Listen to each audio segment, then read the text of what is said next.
one of our newest state parks that has a lead building that really focuses on conserving and preserving the natural environments of northwest Arkansas.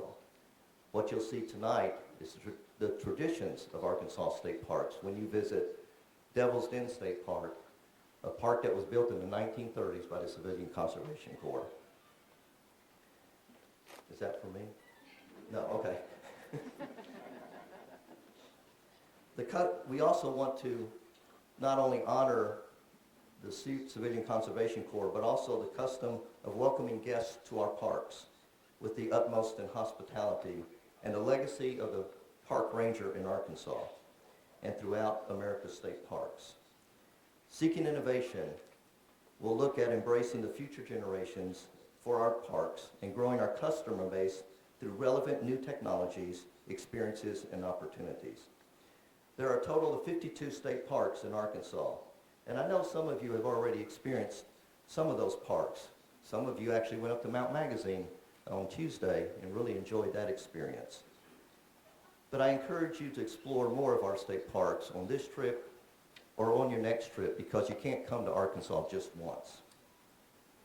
Being able to host this NSPD conference would not be possible without the support of vendors and sponsors. As my friend Dan Bortner from Indiana State Park said, we are creating many opportunities for businesses to share ideas and products with state park leaders from across the country. So be sure and spend some time with our vendors and sponsors and thank them for their support. Our team, which I'm sure you've seen throughout the conference so far, will do their best to represent Arkansas at this important gathering of state park leaders, industry influencers, and their teams. Please let me know, or any of my team know, if we can help make your stay here more enjoyable, or if there's anything we can do to help exceed your expectations while visiting Northwest Arkansas this week. At this time, please stand and welcome the Arkansas Game and Fish Commission Enforcement Division Honor Guard and Pipe and Drum Team for the posting of colors and the singing of our national anthem.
Oh, say, can you see by the dawn's early light what so proudly we hailed at the twilight's last gleaming, whose broad stripes and bright stars through the perilous fight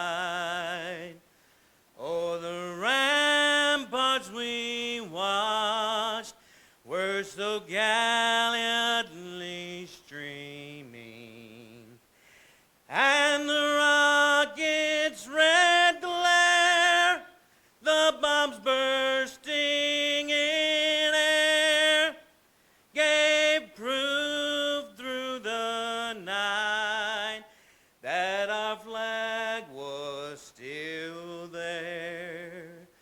Oh, say does that star-spangled banner yet wave o'er the land of the free and the home of the brave.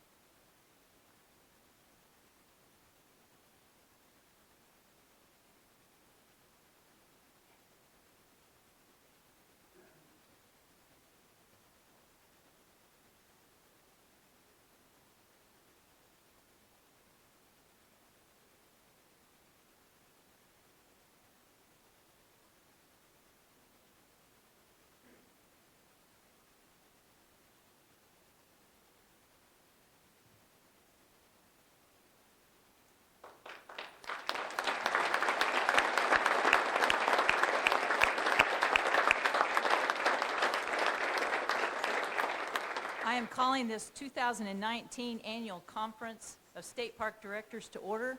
Grady, please call the roll of the states.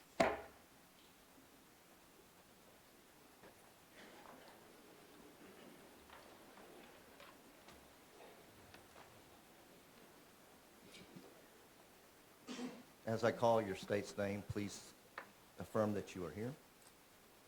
Alabama. Alaska. Arizona. The great state of Arkansas. Here. We'll let that one linger just a minute. California. Colorado. Connecticut. Delaware. Florida. Georgia. Hawaii. Idaho. Illinois. Indiana. Iowa. Kansas. Kentucky. Louisiana. Maine. Maryland. Massachusetts. Michigan. Minnesota. Mississippi. Missouri. Montana. Nebraska. Nevada. New Hampshire. New Jersey. New Mexico. New York. North Carolina. North Dakota.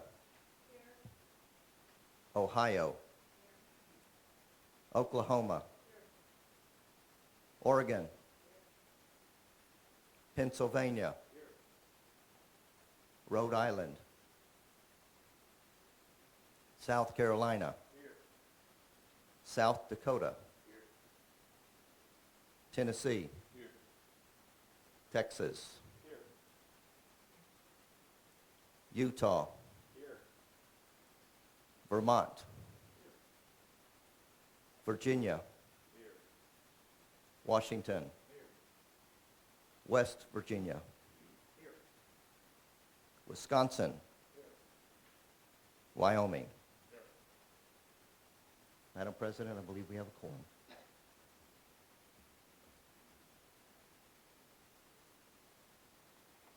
The Arkansas Department of Parks and Tourism recently combined with the Department of Arkansas heritage to form our current state agency. We are now known as the Arkansas Department of Parks, Heritage, and Tourism. The Department of Parks, Heritage, and Tourism is led by Secretary Stacey Hurst, and it is my pleasure to introduce her to you today.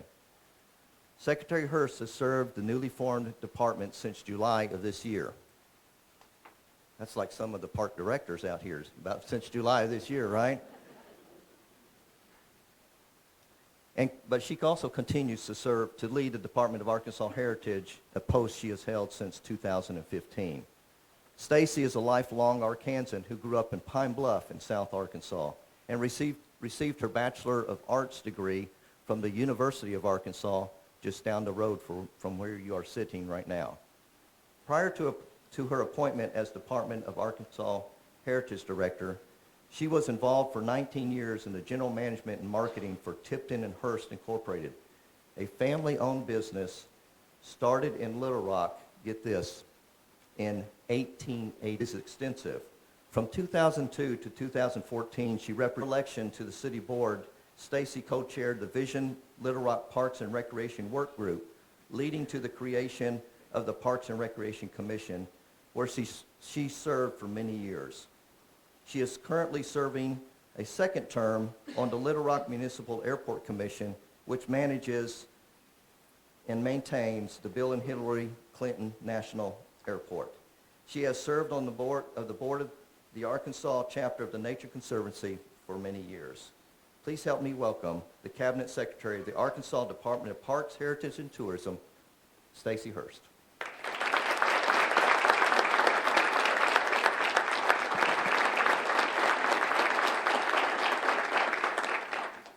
Thank you, Grady, for that very generous introduction. Good morning. And welcome to our small, wonderful, beautiful Arkansas. We're very glad you're here. As Grady pointed out, I am still very new in my position. So for the past several weeks, I've been in intense learning mode, trying to really acquaint myself with state parks and tourism. I've been in public service, as Grady noted, for decades. And as we all know, in public service, you just can't make everyone happy 100% of the time. Am I right? But really, when the governor gave me the opportunity to serve, and sure enough, Rocky Mountain National Park, way overrated. First of all, there's wildlife everywhere. Who wants to run into a moose on the trail? And the rangers are all way too friendly. Regarding Bryce Canyon National Park, another comment. I would recommend not to go in the cold months because it is very cold.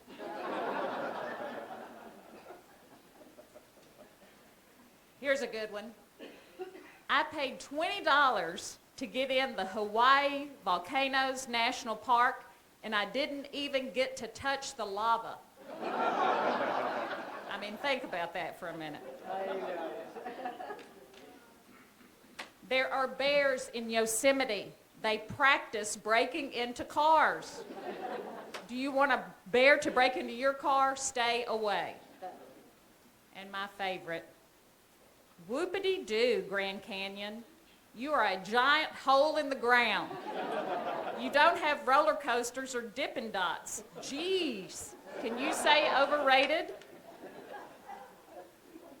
As I said, it's hard to keep everyone happy when you're in public service. But I know our staff at Arkansas State Parks makes keeping our visitors happy a #1 priority. My hat is off to all of you all with Arkansas State Parks. Thank you for your service.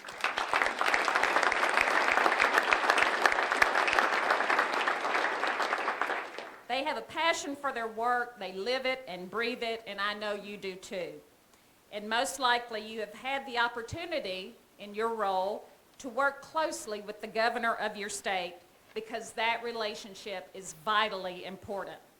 For just a moment, I'd like to tell you how very fortunate Arkansans are to have the chief executive who leads us at this point in our state's history.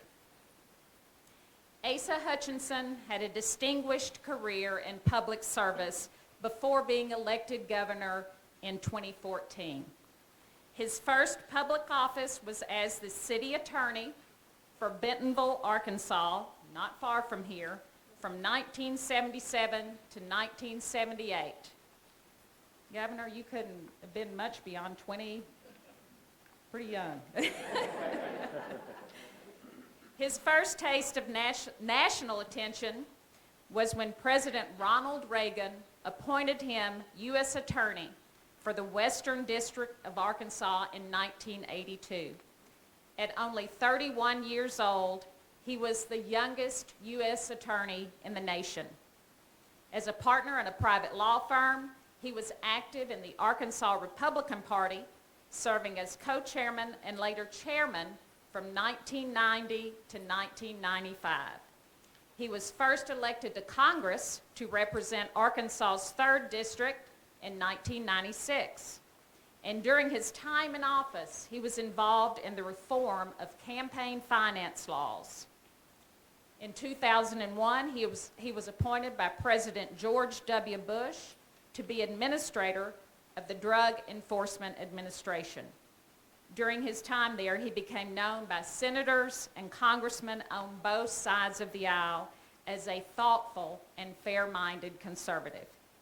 Next, he was confirmed by unanimous consent of the Senate in January of 2003 to serve as the first Undersecretary for Border and Transportation Security at the U.S. Department of Homeland Security. He served in that position until 2005. After an unsuccessful run for governor in 2006, he was victorious in 2014 and was reelected in 2018 with 65% of the vote, receiving more votes than any other candidate for governor in Arkansas history.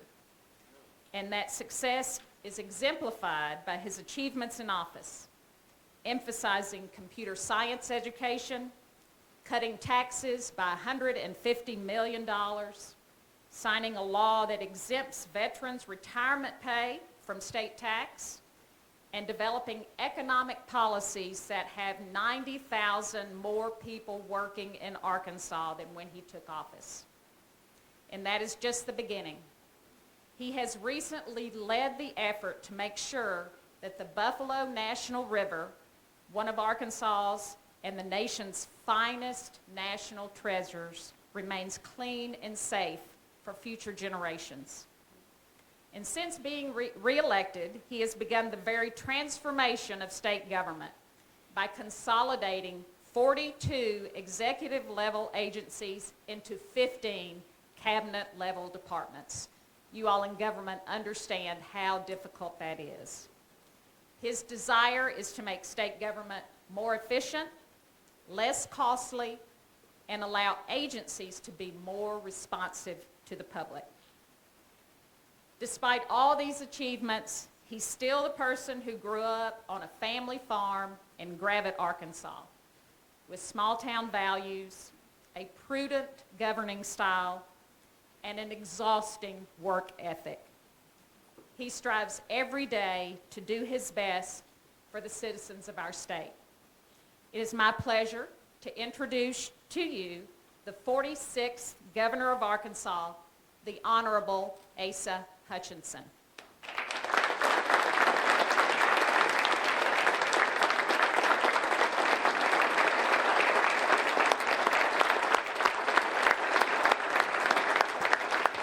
Thank you. Well, I'm here to welcome you, and you just gave me a very nice welcome. So thank you for that. And Stacy, thanks for the leadership that you provide. You've got a tough job under the transformation, bringing different agencies together, and you have new responsibilities with heritage, parks, and tourism all combined. I'll talk about that a little bit later, but thank you for the great work and leadership you're providing. Grady, where's Grady? Now, Grady's got a lot of new responsibilities that you might not be aware of it, but in Arkansas, our state parks, under our transformation, took on responsibility for War Memorial Stadium. And so he is now hosting everything from Guns N' Roses concerts to the Arkansas-Missouri football game that will come up right after Thanksgiving. And so we're counting on him for a victory. I'm sorry, Missouri. But it's very interesting, and y'all are doing a great job, both in terms of security, management of it, and improvement of facility. And it just illustrates that you never know what you're going to run into in state parks and the responsibilities, and you can look at different ways to do things, and Grady's doing an incredible job for us. It is good to be on the podium, if I might, with my friend Dan Bartlett, who will be speaking to you later. You're very lucky to have him speak. He was in the Bush administration, as I was. He was the longest-serving communications director there, and very proud of what he's doing as executive vice president at Walmart now. So you'll enjoy hearing him. He has a way of creating a little bit of news yesterday, and I'm sure he'll talk about that. You're welcome. And then Rex Nelson, he and I go around the state. He's one of our media stars, but he's also is the person who knows Arkansas history, culture, food, environment, parks, and he is one of the best representatives that we can have of Arkansas, and so delighted that he's on the program as well. Linda, I'll just tell you that we had a conversation about your representative from Kansas, Jerry Moran. And Jerry Moran and I, he's now the United States Senator from Kansas, he was in Congress with me. We went there together, and he asked me to go to Kansas once and to campaign with him. And so we're both on the same radio show together. And we get a call in from somebody in Kansas who's calling in complaining about immigration issues. No surprise there. But then you hear, as you're talking on the radio, the cows mooing in the background. And it just made me feel so at home, Linda. I'll never forget that rural environment that we enjoyed there. I want to welcome all of you to Arkansas, and to Northwest Arkansas specifically. We're grateful that you're hosting, that we're hosting this conference that's so important as a national conference right here in our backyard. And it's my pleasure as governor to come and to greet you, to welcome you, and thank you for the great work that you do. And I know you're going to get tired of hearing about all the things in Arkansas, but that's just part of it. And but we recognize, though, that in each of your states, you have the same pride in your state parks. You have the same pride in what's happening in your area and the services that you offer. And we recognize that and applaud you for it. And I hope that the exchange of ideas in this conference will be beneficial to everyone. This, I understand, is the first time that Arkansas has hosted this conference in more than 40 years. So it's about time that you came back, and we want you to come back sooner than the next 40 years, if you don't mind. You're here in Northwest Arkansas, and Northwest Arkansas is my home. As Stacy mentioned, I was in a small town of Gravett, not too far from here. I was actually born in the Bentonville Hospital. When I practiced law in Bentonville, it was a sleepy town of 9,000. The world has changed since then.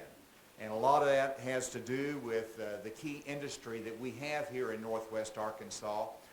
Walmart, of course, is the foundation, but Tyson's Foods right here, J.B. Hunt Trucking, all three great Arkansas entrepreneurs that created world-class industries that drive the economy here in Northwest Arkansas and allows Northwest Arkansas to be one of the fastest growing regions in the United States of America. And so you're here, you can see the growth, you see that it's happening, the diversity of our culture that's here. And we're lucky because we have the Walton family that is so dedicated to Arkansas, its growth and its culture and its outdoor recreation. And that is the key thing. And we have the third generation of Waltons that are investing in outdoor recreation and biking trails across the state. and believe in it and understand the importance of it. And we're blessed to have them as a part of Arkansas and our future and the investments that are made. As it was mentioned in my introduction, I've got a diverse background from U.S. Attorney in the Reagan administration to serving in the George W. Bush administration in 2 key positions of DEA and Homeland Security. But let me tell you, of all the things that I've done in life, there's not a better job than being governor of Arkansas. Governor is a wonderful position in which to accomplish things from a policy standpoint, impact people's lives, and to market the state as well. And so let me tell you just a little bit about some of the things that you might not know about Arkansas. We have right now a 3.4% unemployment rate in the state of Arkansas, which is tied for the lowest unemployment rate in the history of Arkansas. People are working. We're creating jobs here in the state. Agriculture is our leading industry. In fact, 50% of all the rice produced in the United States of America is produced right here in Arkansas. Now, it's not produced up here in northwest Arkansas, it's over in the Delta. But we are an agriculture-producing state, from poultry to cattle to our commodity products.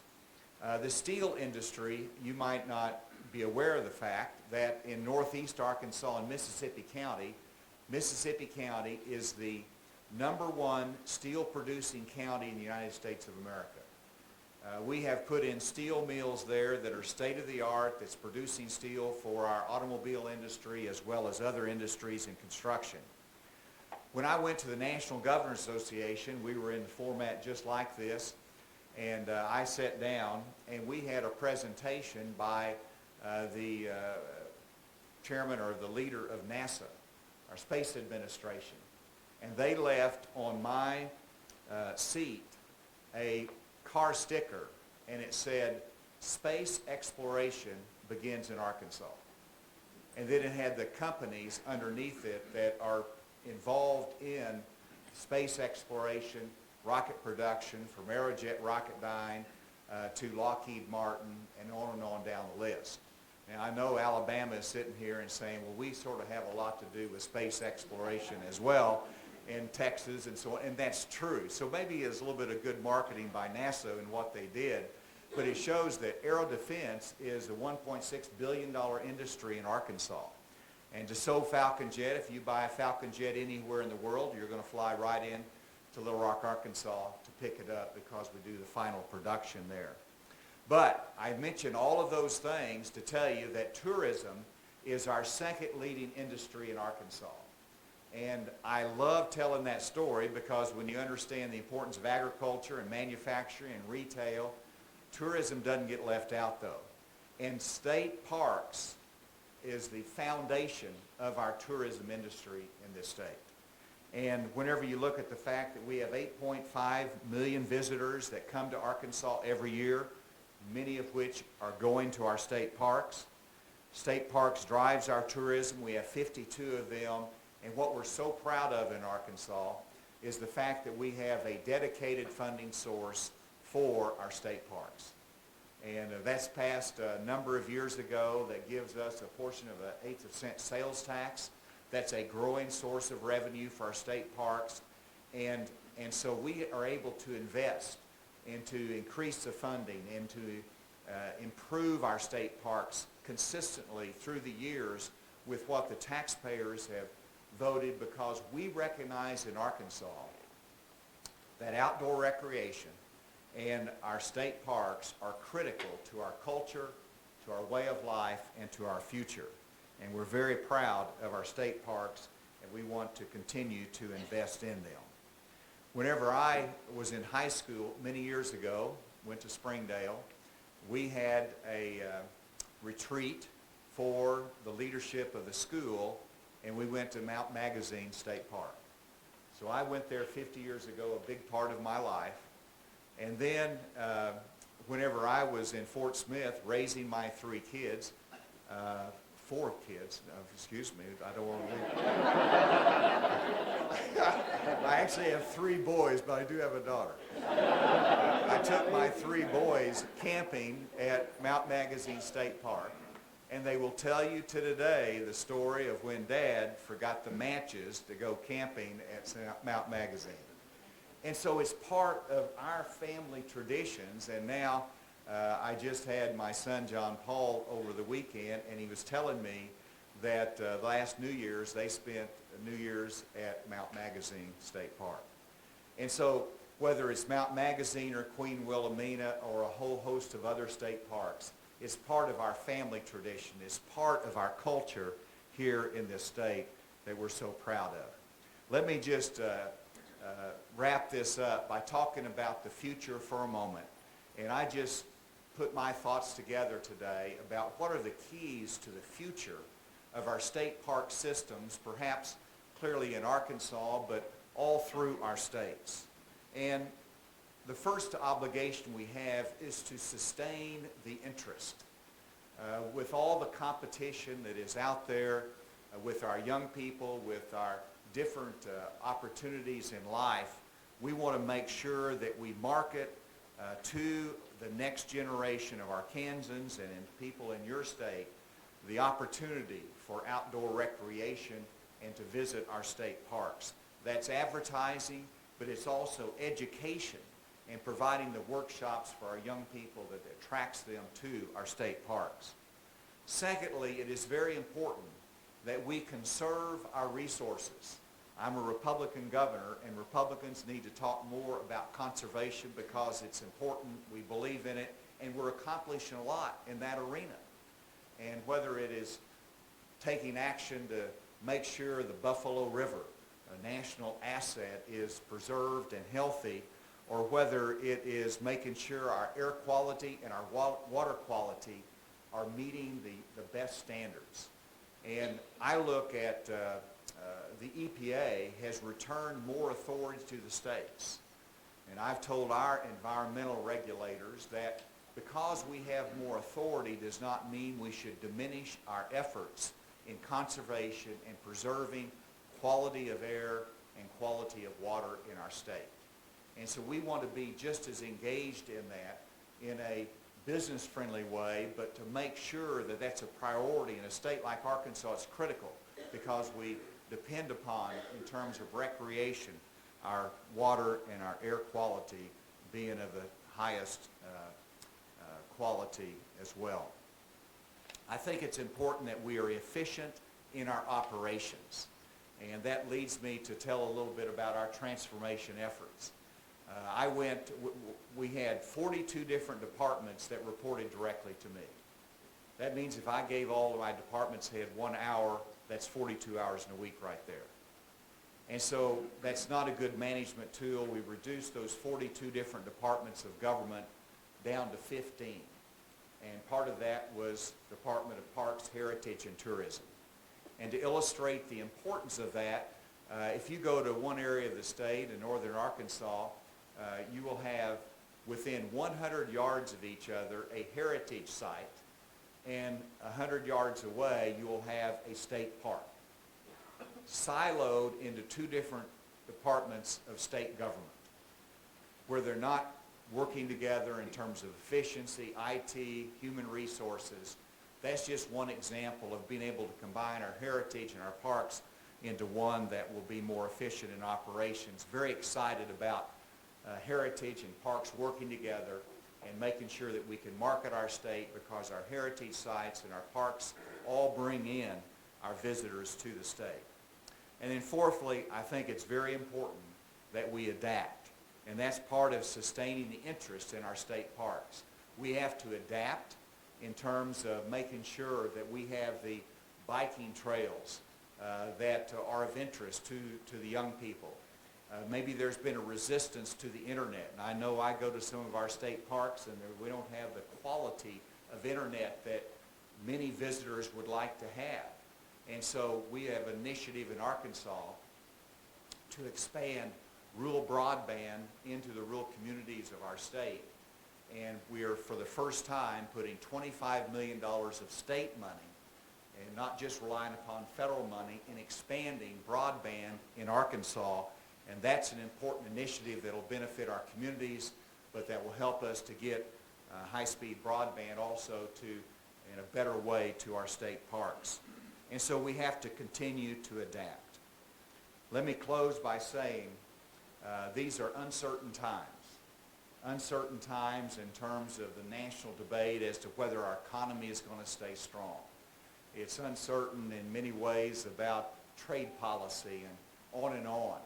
But there's one certainty, and that is that people want to be able to utilize state parks. If it's an economic downturn, they're going to go to the state parks that are close by. They all want that time of recreation. And your investment in your state parks is an opportunity to have a steady economy in an uncertain economic time. And so we have to be able to continue to invest. Ronald Reagan, who I served as a U.S. attorney, I got a chance to go into the Oval Office. It was the first time I'd ever been there. And as I went into the Oval Office as a young leader, I looked around and I tried to memorize everything I could because I thought that might be the last time I'm ever there. And I looked around and there was two mottos that he had on his desk, and I'll just mention one of them. And it simply said, "It can be done." And I think that's a good motto for our state parks. When you look at sustainability and conservation and efficiency and adapting, we can do it all to make sure that our state parks are there for the next generation and that they can enjoy what I enjoyed, what my son enjoys, and what my grandchildren will enjoy as well. Thank you for your leadership in your respective states, and welcome.